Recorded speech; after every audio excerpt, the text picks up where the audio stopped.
Hey everyone, so One Piece chapter 1081 just came out, and I gotta say, it's starting to feel like this entire final saga is just gonna be basically like Marineford, but just, it's as though Marineford is being spread out amongst a bunch of different locations, because a little bit ago we got Shanks versus Kid, we got Blackbeard versus Law, and right now we're getting Garp versus Aokiji. I think we all got exactly what we wanted out of this chapter, which was either Garp versus Aokiji or Garp versus Blackbeard. I think it's a pleasant surprise that we got to see all three of those characters in this chapter, with Blackbeard finishing up with Law. I'll talk about that in a second. You guys might be a little surprised to hear my thoughts on that, but in terms of Aokiji versus Garp. So, let's backtrack a little bit and just talk about Blackbeard and Aokiji's meeting, because I think a lot of people are jumping ahead of... I think people are jumping the gun. I'd say hold your horses, because I see so many people just penciling in, okay, matchups, right? Who's Aokiji gonna be fighting on the Stride crew at the end of the day? Is he gonna be fighting Sanji? Is he gonna be fighting Zoro? Who's his opponent, right? Look, I get it. It's exciting to think about matchups in that sense. But for me, the same way that I'm not penciling in, a matchup for Fujitora when it's time to fight against the final war against the world government, because it is simply not in Fujitora's nature to actually be on the world government side at the end of the story. And if you read pretty much every single bit of dialogue he has from start to finish throughout Dressrosa, it seems much more clear, at least to me, that Fujitora's character is staunchly anti-world government, that he will always side against he will disobey orders and side against the world government, even side with pirates, if his personal sense of justice puts him at odds with what the world government is telling him to do. I think he's very clearly written as a character that just would never make sense fighting side by side with someone like Green Bull under orders from Akainu to try and prevent the dawn of the world or a justified rebellion against an evil regime, whatever the context is when it's time for the final battle to take place. It's just looking at Dressrosa, if he's not even siding with the world government when they're telling him to arrest Doflamingo, and he's, in his first interaction with Luffy already seeing that Luffy is the guy that he should be backing instead, it just makes no sense to me why Fujitora would be at all working with Akainu, Green Bull, the likes of them, working for him, etc., to crush the man, crush the masses, etc.,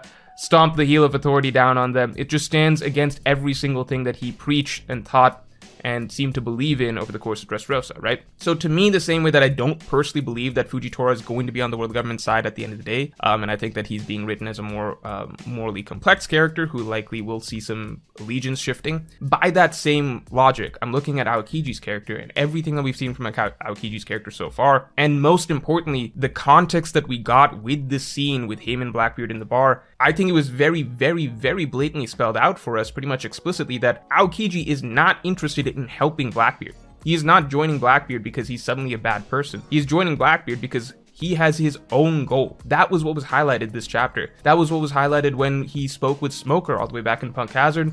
That was what Doflamingo talked about as well.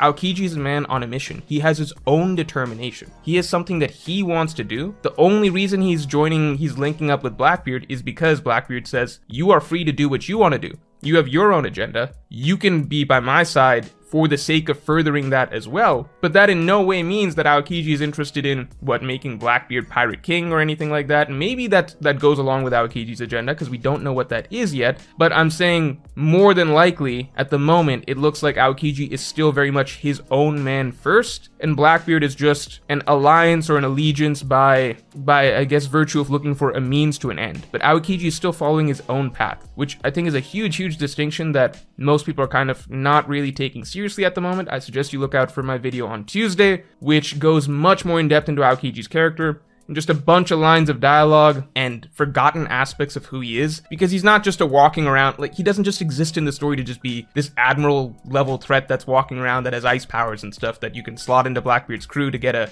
cool matchup at the end of the day for the story. Aokiji's character arc and his storyline is one of the most complex in One Piece. So the scene that we got today basically confirms that there's much more than meets the eye as to what Aokiji's true desire is, and it seems very clear that Aokiji's true desire is not at all in line with just helping Blackbeard or helping bad pirates be bad pirates. You get what I'm saying? It's clearly more so, I'm gonna do my thing. If linking up with you guys can aid with that, probably temporarily, then I'll do that, but it's because Aokiji is prioritizing his goals first. So at the end of the day, why is Oda hiding Aokiji's true goals from us? I would assume because his goals are more interesting or more nuanced and add a lot more, I guess, complexity or depth or substance to the current situation than Oda is trying to make it seem right now, which is more so just Aokiji, he looks like a bad guy. He's with the Blackbeard pirates, right? Garp's gonna show him a thing or two and teach him a lesson, etc., etc. I don't think the situation is going to play out as straightforward as that. And I think there's a lot more to Aokiji that is being deliberately hidden from us at this point in time. So, that's my thought on Aokiji. The whole scene with him and Blackbeard I thought was a fun scene to read. I think especially with Aokiji it's fun because we get to find him in certain situations where characters are just frozen, I suppose. We get to see traces of him, right? We get to Punk Hazard, half the island's frozen and stuff. Blackbeard rolls up to this bar, all of his crewmates are frozen. I like that the moment he was introduced into the battle that's actually currently happening on Hachinosu, it's first with a character being frozen, just out of the blue. So I like that Aokiji is one of those type of abilities where you can see him coming before you actually see him. So I like their interaction at the bar. The one thing I will say is that I do wish that Aokiji and Blackbeard, well, it's not a big deal. I just think that they just randomly started getting along for absolutely no reason whatsoever. There's not even a tiny bit of dialogue that you could point to where it seems like, okay, that's where they kind of clicked, or that's why they clicked. It's kind of just for absolutely no reason whatsoever. They just start chatting it up, getting along, being like, I like you, you're a good guy. That's kind of bizarre to me, but, you know, whatever, man. That's kind of bizarre to me, but it's more so the rest of the scene that matters, right? So the rest of the scene plays out. We get some insight as to why Aokiji joined up with Blackbeard, but Oda is very mysteriously hiding the true full reason, most likely because it makes Aokiji a more nuanced character and what he's trying to do much less black and white, I would say, than what we're being led to believe at the moment. So all that is good. I do think it's interesting that well, I'll get to Lafitte in a second, but I do think it's interesting that Lafitte was the one that suggested they just try and take out Aokiji, but we'll get to him in a second because I think he's about to be very, very important in the story. So, that aside, right, let's talk about what's happening on the island itself, which is Aokiji versus Garp. Garp's trying to get Aokiji to go back. Aokiji's saying, no, now I'm free, I'm thinking more freely. I think that the clash between Aokiji and Garp is one of the, I don't know, the most interesting interesting matchups in One Piece possible, just in terms of how much depth we could get from their character interactions because of their long storied history and what they both stand for right now. And ironically, I think that this could be a situation where Aokiji has realized something that Garp probably hasn't, because whatever you think about Aokiji, what he's doing right now, whether he's genuinely, you know, hand in hand with Blackbeard and really genuinely from the bottom of his heart trying to help Blackbeard, or if he's just using him as a means to an end, etc. The reality is that Aokiji is right to have left the Marines, and that was always portrayed as a correct and positive decision, and one that framed him as basically being more of a free thinker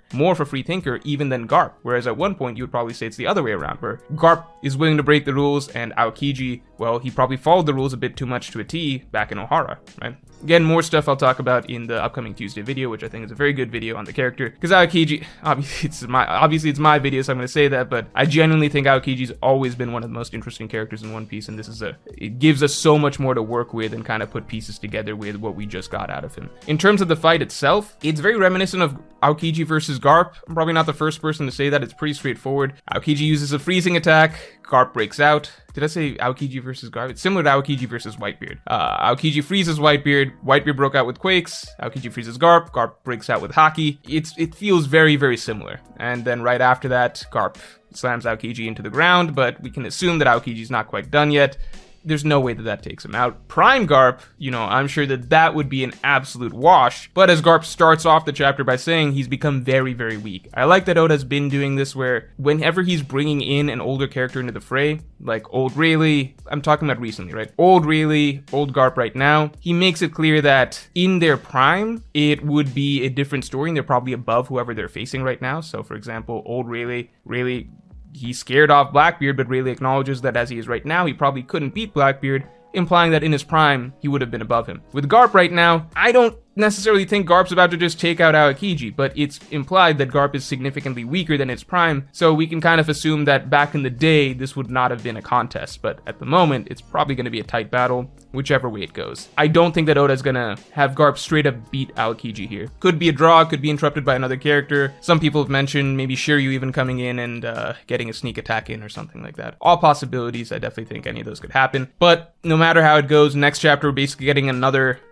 series of clashes, I suppose, at least assuming this battle continues, between two characters that look like they're both basically Admiral level threats. Think about that. Even Garp right now in his old age is basically an Admiral level threat, right? Assuming his stamina holds up. So, that stuff aside, let's talk really quickly about Blackbeard and Law, and generally the Law and Kid situation. I'm going to say this right off the bat. The reason I thought some of you might be surprised is that I thought that Law did really, really well against Blackbeard. I think I personally still don't put Blackbeard along the ranks of the other Yonko, Kaido, Whitebeard, Big Mom Shanks. I don't think Blackbeard's there yet. I assume he would probably need one more fruit to probably quite get there. But at the same time, that being said, he's probably at least Admiral level, right? He's probably Admiral level or something like that. Depends how you personally rank the levels and everything. But what I'm saying is he's probably close to those guys. We don't know how far off, but I think he's in a stone's throw range of them or something like that. So for Law to be able to hold out as long as he did, that's the thing that impressed me the most, which is that it seems that that battle was going on with the same time frame as things have been playing out. So he's been holding out for a good deal of time, it looks like, at the very least. That's really, really impressive, just because I thought that Law was basically done for from the final panel that we got of their encounter before this, which was Blackbeard starting to use the Yami Yami no Mi. But it seems very possible that Law managed to hold out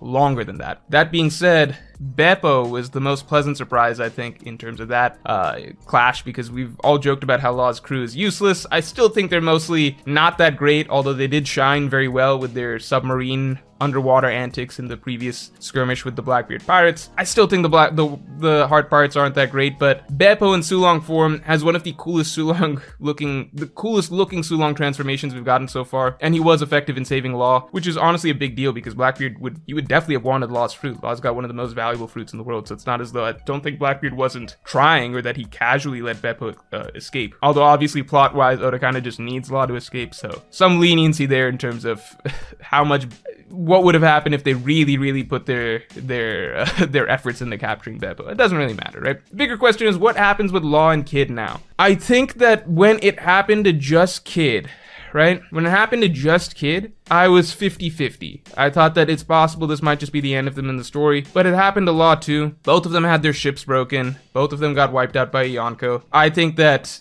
there's just the parallels there. I think that it's more likely that they both get back up in some way. They could even reunite, simply because Beppo is taking Law away to some unknown location. For all we know, he could be taking him over to Kid or something like that. Maybe the other island that was on the possible routes that they could have gone to or whatever. So I think that's definitely a possibility. I know people were talking about the difference in language used between what the narrator said about Law being defeated versus what the narrator said about Kid being defeated. I don't know how much that matters. I don't know if Oda was thinking about that exactly when he wrote these two little snippets. I mean, if you want to go by that logic, I